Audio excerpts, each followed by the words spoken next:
Bueno, muchísimas gracias por estar acá. Es un placer recibirte realmente y conocerte. Pero vamos a hacer un poquito de historia y presentarle a la gente cómo te iniciaste en todo esto. Hola Silvia, bueno, primero gracias por recibirme.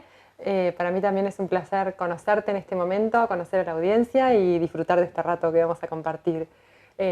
Vos me preguntabas cómo me inicié en la escritura, en este proyecto que vengo a presentarte, a contarte. Y yo creo que soy escritora desde que nací, porque soy lectora desde que nací. En mi casa mi mamá siempre se ocupó de que hubiese libros cerca y a mí siempre me gustaron las historias. Yo digo que crecí preguntándole a mis abuelos cómo había sido que habían venido desde Europa cuando fueron inmigrantes. Y para mí eso ya tenía una cosa de cuento así, Claro. que quería saber algo más. Y fui desentrañando una historia de ellos que creo que desde que tengo uso de razón que dije, esto hay que dejarlo escrito algún día. Porque era esa historia de novela que el pueblo sabía y bueno, había que escribirla. Entonces creo que ahí nació este proyecto que hoy ya puede ver la luz. ¿De qué trabajabas antes de dedicarte a la literatura? Yo me formé en comunicación social, tengo alma de comunicadora, me encanta comunicar, yo digo que las cosas hay que hacerlas, pero también hay que comunicarlas, hay que contarlas para que lleguen a todos.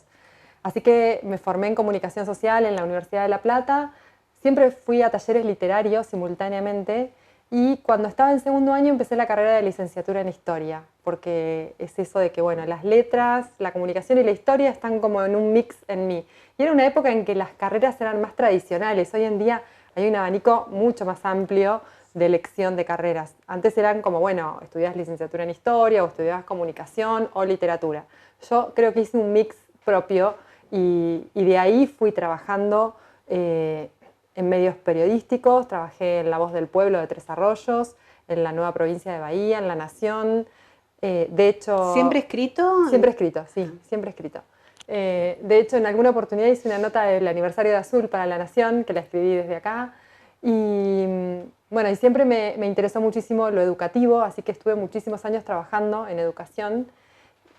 Y pendiente eso de escribir, de sentarme a escribir y de ser escritora, porque muchas veces el escritor tiene otras tareas y dedica un mínimo de tiempo a la escritura. Y tuve la oportunidad de dedicarme y dije, bueno, es mi momento, me lanzo de lleno al proyecto este y lo tomé como un trabajo disciplinado, un trabajo de orden. Y bueno, y ahora Amores Inmigrantes, que es mi obra, llegó a su momento culmine, que es el Que de va a la ver la luz en pocos presentación. días. Sí, sí, Silvia. ¿Qué pasa con un escritor cuando tiene una hoja en blanco y tiene que plasmar las primeras letras, las primeras palabras? ¿Qué pasa? Porque yo siempre pienso, a mí me gusta mucho la pintura, ¿no? Pienso cuando tengo un lienzo adelante en blanco, digo, bueno, a ver, primero lo jugueteo en la cabeza, ¿no? Primero lo tengo en la cabeza, como un sueño, después se va haciendo realidad, Sí, después lo claro. plasma. ¿A ustedes le pasa lo mismo? Bueno, yo puedo hablar por mi experiencia. Yo busco inspiración muchísimo en otros autores, leo mucho y soy de marcar, y me gustan las palabras. A mí hay palabras o hay frases que yo digo, ay, esto no, lo tengo que copiar en otro lado. Entonces siempre ando con alguna libretita o con algo y anoto una palabra porque me gustó, o una imagen que se me ocurrió. Entonces es como un reservorio. Y al momento de expresiones, por ejemplo, que escucho en alguna persona o que leo muchas veces, al momento de sentarme a escribir, eso siempre es como fuente de inspiración. Y fundamentalmente, yo digo, apasionarse con lo que uno hace, ¿no?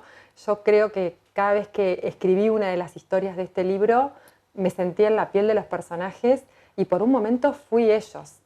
Y eso tiene una magia que, bueno, te pasará a vos con la pintura que te transporta. O sea, en la creación uno pone su alma y la deja plasmada ahí.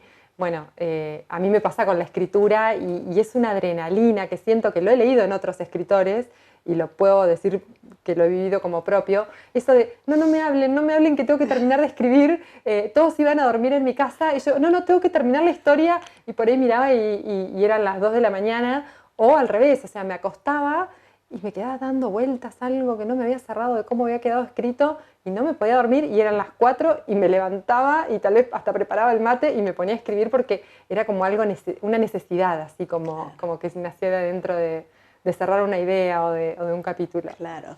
¿Y vos decías que pasaste por la docencia también? También estuve... ¿Y qué te pasó con los chicos con la literatura?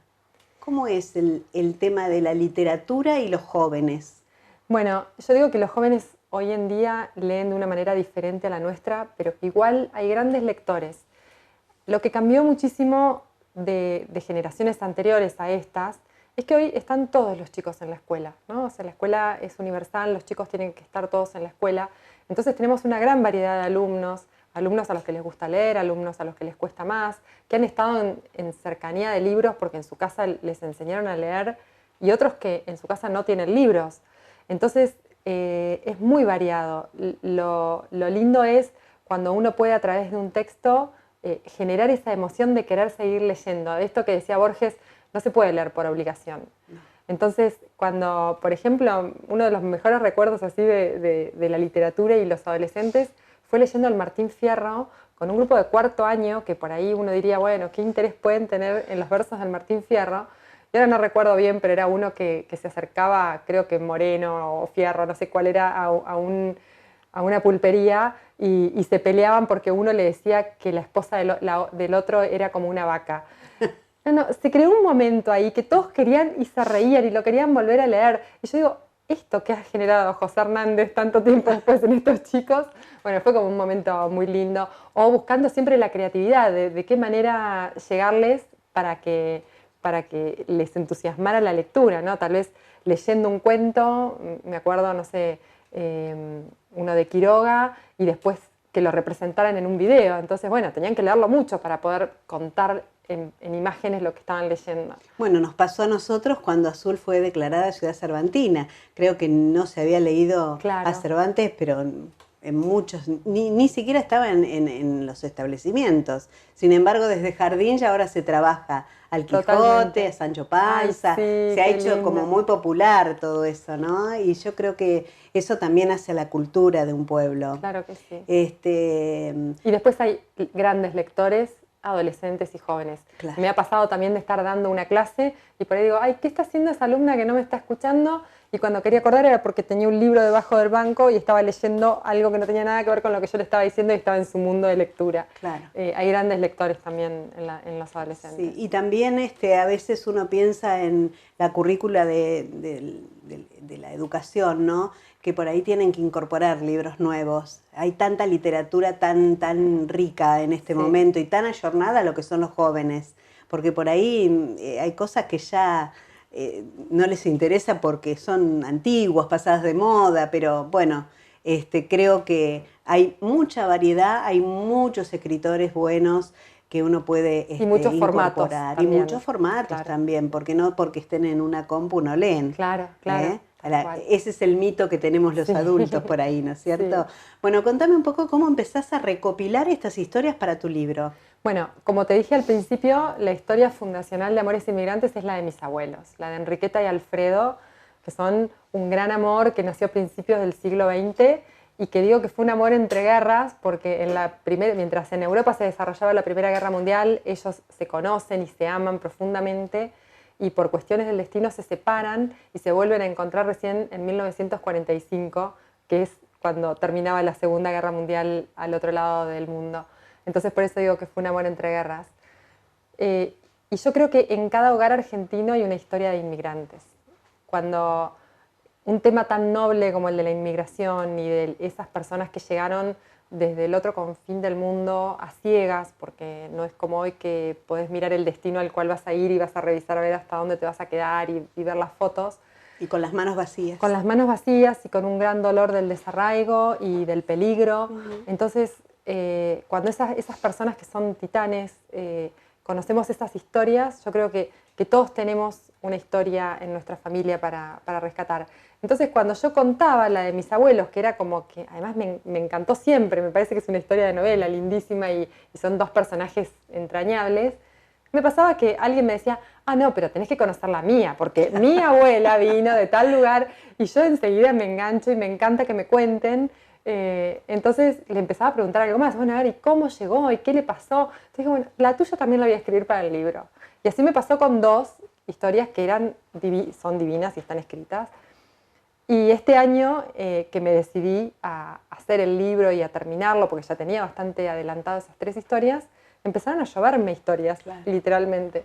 Y bueno, cuando llegué al número de 7 paré, porque el libro tiene 408 páginas y dije, bueno, basta, este tomo termina acá, habrá otros si Dios quiere, pero por ahora quedaron estas 7 historias plasmadas para la eternidad. ¿Y la gente se te fue acercando naturalmente cuando se enteró que vos estabas en ese trabajo? Sí, sí. Yo a través de mis redes manifiesto y cuento un poco todo esto que me gusta. Entonces hubo gente no cercana, o sea, gente amiga o gente que me conocía y se acercó y me contó la historia y yo después le pedí permiso para escribirla, claro, ¿no? Porque es una historia privada. Entonces yo me metí, digamos, en sus vidas para escribirla. Y otras me llegaron, como por ejemplo la historia de los padres del actual director del jardín japonés, Kazunori Kosaka, que es una historia que no me la esperaba, digamos, porque no tenía ninguna relación ni con la cultura de Japón, ni con Kazunori, que terminó siendo alguien como de mi familia. Así que bueno, fue como una sorpresa muy linda que se incorporara esa historia.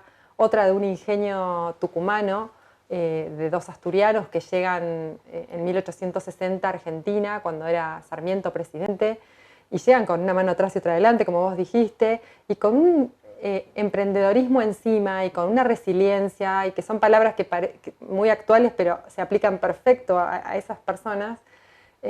Bueno, construyeron un imperio que fue el segundo más grande de la provincia de Tucumán.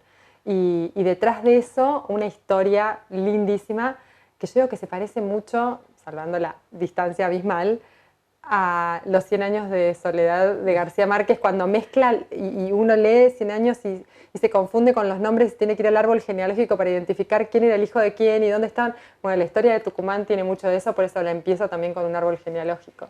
¿Y viajaste a esos lugares a conocer a la gente? ¿Estuviste con ellos? ¿Compartiste? En la mayoría de las historias sí, en la de Tucumán no, porque fue en pandemia. Claro. Así que sí pude llegar a algunas personas cercanas con las que pude reunirme, pero a Tucumán todavía no he ido, va a ser como algo lindísimo encontrarme con esa gente de la cual yo escribí la historia de su vida y físicamente no los conozco, pero te puedo decir que tengo ya una relación para siempre, porque ya sea telefónicamente, videollamadas, Zoom, mails, fotos, comunicaciones con España, bueno, todo lo que pudimos hacer de investigación lo hicimos y bueno, y ahí están las 7 historias que son una más linda que la otra. ¿Sabes qué pensaba recién? Que nos toca vivir una época bastante nefasta de nuestro país, ¿no? Donde mucha gente se quedó sin trabajo, donde los jóvenes quieren emprender y no pueden, por las circunstancias que estamos viviendo, ¿no? No solamente en Argentina, sino en el mundo.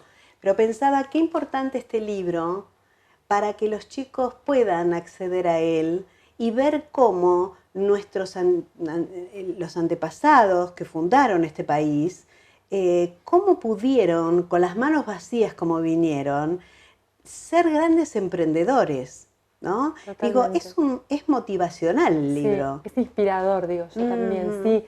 Hay una frase que repito y es, digo, si ellos pudieron, ¿cómo no nosotros ahora levantar a Argentina?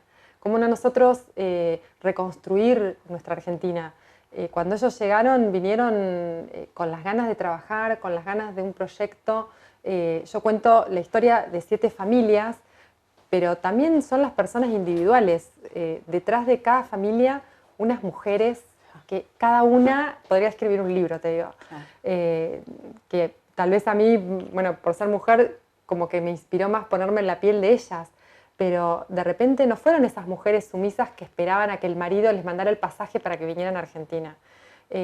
Por ejemplo, el caso de Vinco y Elena, que vinieron del Imperio Austrohúngaro en 1912, vino primero Vinco porque vivían en Crikvenica, que es una ciudad preciosa que está a orillas del Adriático, y salían de la guerra de los Balcanes ellos, así que tenían una pobreza, una necesidad de trabajo terrible, y ya se avisoraba la Primera Guerra Mundial. Y a Vinco lo contratan para venir a levantar a Argentina la piedra movediza de Tandil, que se había caído el 12 de febrero de 1912. Entonces Vinco viene porque él trabajaba en canteras y acá en Argentina ya había otros inmigrantes croatas, digamos, el Imperio Austrohúngaro en ese momento. Y cuando llega, claro, se dan cuenta que la piedra movediza de Tandil no se puede levantar porque estaba hecha añicos al pie del cerro y no se iba a levantar. Entonces él se había venido con la promesa a su esposa de reunir dinero para enviarle, que comprara el pasaje y también ella viniera. Y pasaron 8 años hasta que Vinco pudo conectarse de nuevo con Elena, que había quedado allá, y poder enviarle el dinero para que ella viajase. En el medio, Elena tuvo que hacerle frente a la Primera Guerra Mundial sola. Sola con sus suegros viviendo, con una suegra enferma, sin nada para comer, teniendo que, algo que su hija es la que me cuenta todo esto, Mila, que hoy tiene 99 años y fue como mi entrevistada, un amor, Mila. Mila me decía, mi mamá era tan corajuda porque para conseguir algo de dinero para comer ella y sus suegros y sus hermanos, ella recorría 30 kilómetros caminando hasta la frontera con Italia, que estaba al norte, y ahí traficaba telas. O sea, ella iba caminando con 2 amigas. Cuando llegaba ahí, un empresario textil, que las usaban en realidad porque ellas no ganaban nada, las envolvían en telas como si fuesen momias, y de esa manera ellas pasaban otra vez la frontera y los guardias no se daban cuenta que ellas traían algo porque venían como fajadas. Claro. Y cuando llegaban, daban esas telas a alguien que les daba 2 monedas para el pan.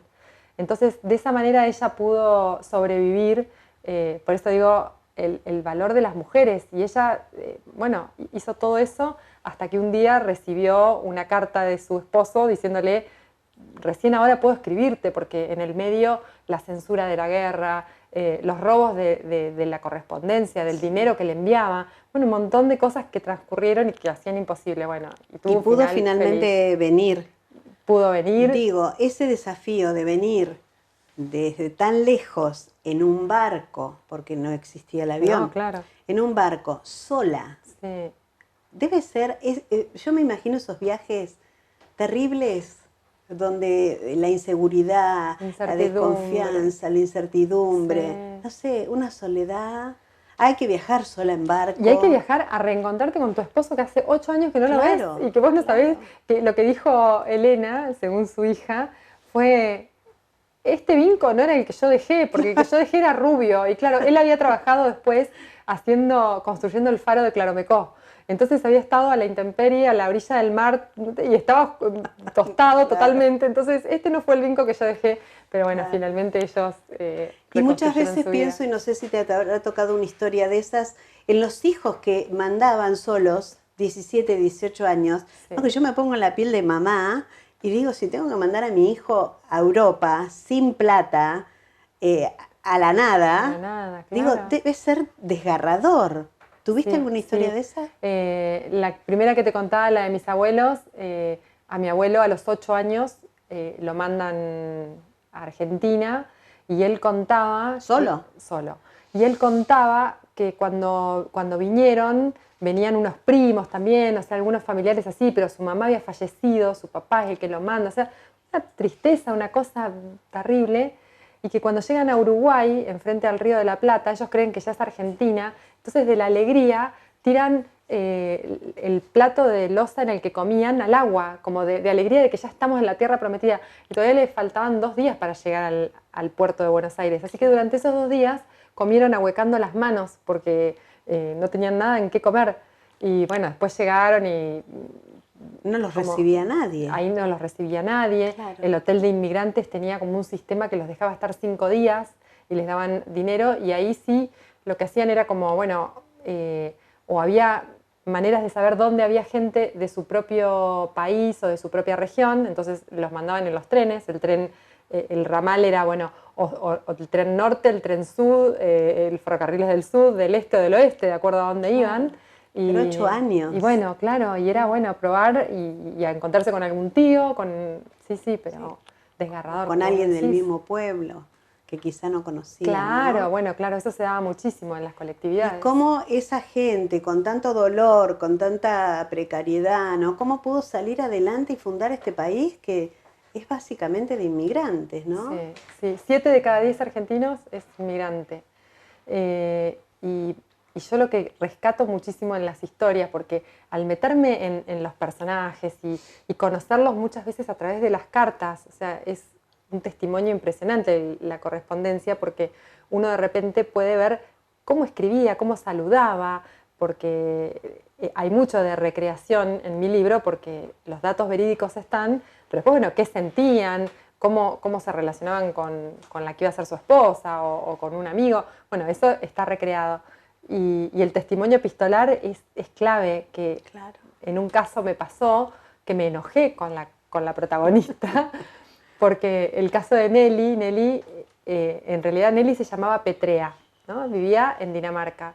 Petrea la casan, organizan un casamiento porque la familia era muy humilde, con un hombre muy mayor que la maltrataba, y cuando ella tiene a su bebé, quiere divorciarse. O sea, esa ya te habla de la personalidad de Petrea, ¿no? Entonces ella se quiere divorciar y consigue que el padre de ella la ayude, que el rey Frederick de Dinamarca firme la nulidad del matrimonio, pero su padre le dice, bueno, está bien, te divorciaste, pero ahora te tenés que ir, porque en una sociedad patriarcal y tan rígida como la nórdica, una mujer divorciada era una vergüenza, estaba mal vista. Entonces ella, por carta, consigue trabajo en el Monte Fitzroy, en el Chaltén. El Chaltén, en lo más profundo del sur cordillerano de nuestro país, como institutriz de los hijos de un terrateniente danés que estaba viviendo ahí. Entonces ella compra su pasaje con su hija, se van, y cuando tiene que inscribir el nombre de ella en el pasaje, que va a ser el documento que la va a acompañar, se cambia el nombre. Yo digo, qué símbolo de decir, quiero una nueva vida, acá tomo las riendas de mi vida. Entonces se pone de nombre Nelly, que significa Dios es mi luz. Y así llega a Argentina como Nelly Nielsen. Y Nelly Nielsen fue una mujer que te digo, así como se cambió el nombre y con su hija se fue a lo más profundo de la cordillera, y ahí era una gran lectora ella, había estudiado en Dinamarca, ya sabía idiomas, que fue parte de lo que le abrió las puertas, y yo también acá le doy el valor a la educación aún en este tiempo. Ella en un momento dice que su etapa en la cordillera terminó, que ella ya estaba tranquila respecto de su hija, de todo lo que pasó, entonces se viene a Buenos Aires. Y cuando llega a Buenos Aires se deslumbra con ese Buenos Aires de los años 20, ¿no? La calle Florida, la moda, el teatro, a ella le encanta. Entonces va a buscar trabajo a la casa de una mujer que era una sombrerera, que tenía un atelier de sombreros, de los sombreros a la garzón, que eran los que se usaban, los huequitos, los huevitos esos. Y Nelly, en la Patagonia, una de las revistas que ella leía era la revista Mirella, porque desde Punta Arenas se la enviaban a esta familia donde ella trabajaba. Y la revista Mirella la editaba Gabriela Mistral, la gran poeta chilena, que vivía en ese momento, vivió unos años en Punta Arenas. Y dentro de los que escribían en esa revista estaban, bueno, toda la crème de la literatura de ese momento, de Victoria Ocampo, de Sur, Rabindranath Tagore, Victoria Ocampo, que con quien Gabriela Mistral se carteaba, Amado Nervo, bueno, cantidad de estos grandes poetas que conocemos, y la poeta que a ella como que la deslumbra es Alfonsina Storni, que Alfonsina Storni le envía para la revista Mirella un poema inédito que lo publican. Resulta que cuando ella empieza a trabajar en esa sombrerería, una de las clientas es Alfonsina Storni. Así que ahí, mira, hay un dato que es encantador. Sí. Y cuando yo ahí ya no podía más de admiración con Nelly, porque yo digo, no, yo quiero ser Nelly. Me llama, ahora en pandemia, ¿no? Me llama una nieta de Nelly. Me dice, Diana, ¿sabes que encontré una carta de Nelly de puño y letra? Yo, es un tesoro, ¿no? Es como poder hablar con ella, ¿no? Es una cosa muy fuerte. Verle la letra, verle la letra, en danés. Claro. Así que una noche de lluvia de esta pandemia, en junio, Lisbeth, la nieta, me la iba traduciendo, y ella iba emocionándose mientras la traducía, y me la leía, y yo también.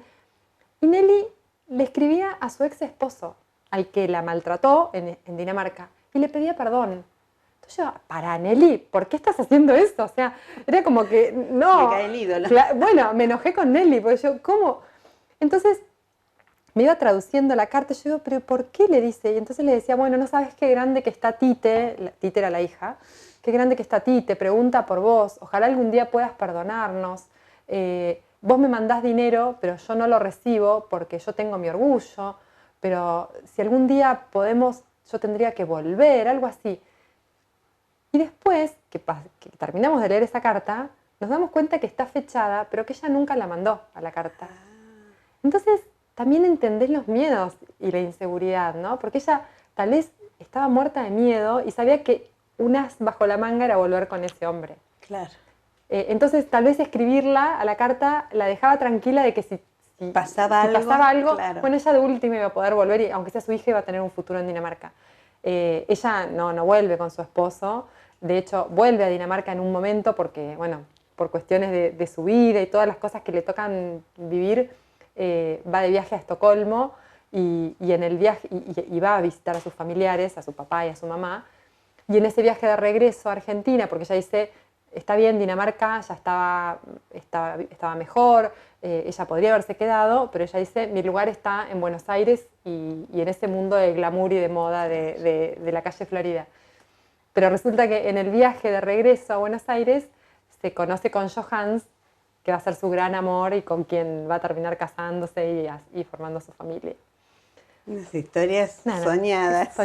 Bueno, y como estas son las 7, te digo. Yo lo que digo es que como en aquella época, con tan pocos recursos como había, cuando llegaban así sin nada, pudieron hilvanar estas historias, vivir estas vidas, ¿no? Que realmente, no sé, uno si lo piensa desde uno, no sé si uno se animaría ahora a hacer eso. Claro, ¿no? claro. Digo, qué valientes que eran. Totalmente. Tanto los chicos como los adultos, Sí, ¿no? sí. Yo siempre pienso en eso.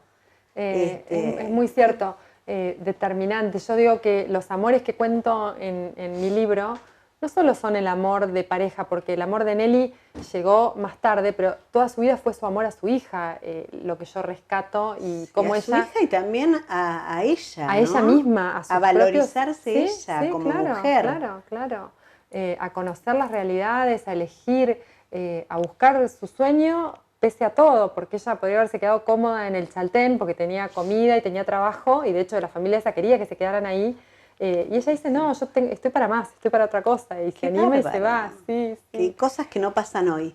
Bueno, pasan muy poco hoy, por eso ¿no? lo que vos decías de motivar, de inspirar, yo digo, ojalá que cuando lean estas historias, los chicos, los adolescentes, digan, si ellos pudieron, ¿cómo no nosotros? Sí, lo necesitamos absolutamente ese libro, te Ay, digo. qué lindo. Sí, claro.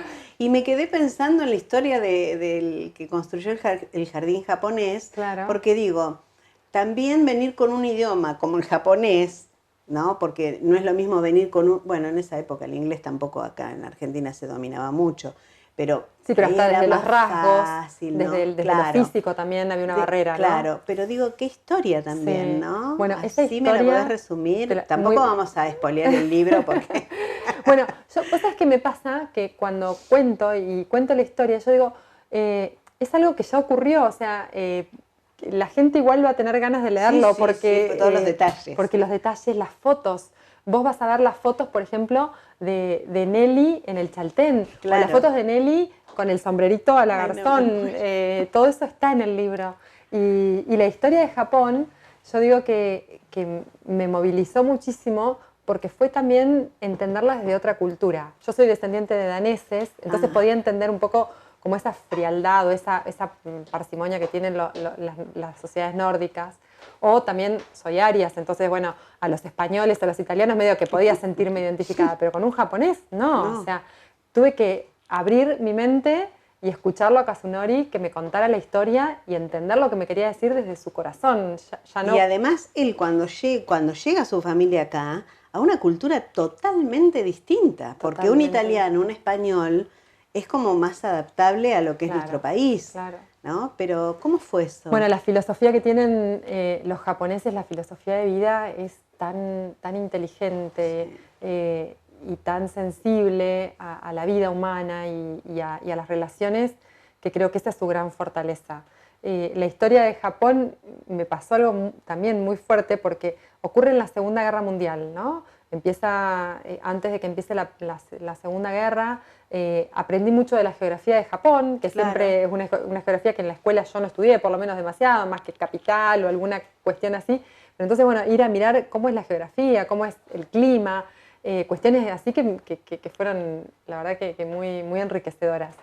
Y bueno, y también entender que Japón era el gran imperio del sol naciente antes de la Primera Guerra Mundial y que tenía anexado muchísimo territorio continental de Asia, todo lo que es China, o sea, Manchuria, Corea del Norte, Corea del Sur, Filipinas, todo eso era el gran imperio del sol naciente. Y los personajes del libro estaban viviendo en Harbin, que es la ciudad de Manchuria más grande, la capital. O sea, estaban en el territorio chino.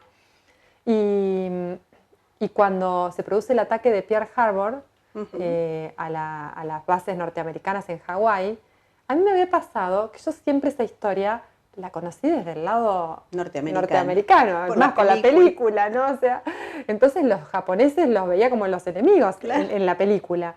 Y acá yo escribí sobre los personajes y después estaba del otro lado. Y lo mismo con las bombas de Hiroshima y Nagasaki, que fueron el detonante para que ellos sufrieran su peor pérdida y decidieran después rearmar su familia y venirse a Argentina. Entonces fue un movilizador. Qué sufrimiento ese pueblo, qué sufrimiento. Tremendo. Además fue devastador y qué enseñanza, ¿no? Porque después de semejante devastación que tuvieron en su territorio, porque el final de la Segunda Guerra hizo que Norteamérica invadiera y destruyera esa intención que creían pensar que los japoneses tenían sobre la conquista de otros territorios. Entonces es como que detonaron Japón. Y aún así hoy son la nación que son. Entonces, bueno, eso habla muchísimo de sus ideales. La educación que tienen, la empatía con el otro, ¿no? Sí. Ahora que nos toca a nosotros usar el tapabocas o el barbijo, ¿no? Ellos lo usaban desde hace mucho tiempo para cuidar a los demás, ¿no? Claro. Y digo, vos fíjate cómo nosotros lo vemos como un castigo, como que nos censuran porque nos tapan la cara, no sé, toda la lectura que hacemos. Y ellos lo usaban con un resfrío común para no contagiar en un tren, ponele. Claro. Digo, fíjate la cultura de, ¿no? Esto tan, que a veces uno se mira en algunos pueblos que no deberíamos, ¿no? Claro. Deberíamos enfocarnos para otro lado. Y también hay conceptos tan importantes y tan valiosos que hoy nosotros los tenemos, como hoy hablamos de mindfulness, ¿no? O sea, esto de vivir el presente, de estar concentrados en el momento, de vivir cada momento de manera impecable.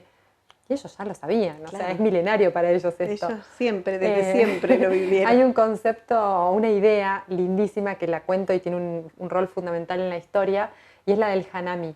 Una de las flores más importantes de Japón es la flor del cerezo, esa flor que parece de seda y que florece en marzo allá, en nuestro otoño acá, y que tiene una condición y que es efímera, es bellísima, pero es efímera porque es tan delicada que si llueve se oxida enseguida, si uno quiere cortar para ponerla en un jarrón se cae porque no vive, no queda en el tallo. Entonces ellos tienen el concepto del hanami, que es la fiesta de disfrutar el sakura, que es la flor del cerezo, cuando está en flor. Entonces, de mirarla, de contemplarla. Claro, porque capaz que están una semana, entonces dejan lo que están haciendo y hacen unos picnics abajo de esos sakuras, y el placer es mirar esa belleza que la naturaleza les da y que si no la disfrutan ahí, después no está. Entonces, a diferencia de nosotros, que es el poseer. Cortamos para tenerla en un florero, cortamos para hacer un ramo, ¿no? Bueno, así que... Digo, esa contemplación, ese disfrute del momento. Qué interesante, porque si bien son historias de resiliencia, de historias de vida, esto también nos ubica en otras cosas, ¿no? Nos va a llevar el libro, creo, hacia esas cosas, hacia el poder ver un poquito más allá de lo que vivimos nosotros, ¿no? Totalmente. Yo digo que Amores Inmigrantes es un libro para leer reconociéndose. Me encantaría que cada lector que pueda conectarse conmigo me diga, me encantó la historia de Vladimiro y Eleonora, por ejemplo, o la de Enriqueta y Alfredo, o yo soy Enriqueta, o bueno, como que no es un libro para leer de punta a punta, es un libro para decidir a través de una fotografía, tal vez, ay, ¿qué pasó con este castillo que está acá? Claro. Y te tiro una idea, ¿no? Hay un castillo en una historia con un romance que no fue. Entonces, bueno, tal vez esa noche lees esa historia y después otra. Son como muchos libros. Son como muchos libros, una lectura ágil porque cada historia tiene 40, 50 páginas, entonces uno va leyendo y va viendo las fotos y va viendo la letra de quien hablo, ¿no? Así que bueno, es como sumergirse en varios mundos. Es muy lindo rescatar esas historias y también valorar lo que tenemos en nuestro país, ¿no? nosotros somos muy de viajar al norte a rescatar historias de los pueblos originarios y también ellos tienen una mirada, te diría, de resiliencia, de mucho sufrimiento, de haber pasado por muchas cosas para poder estar donde están y que realmente están mal.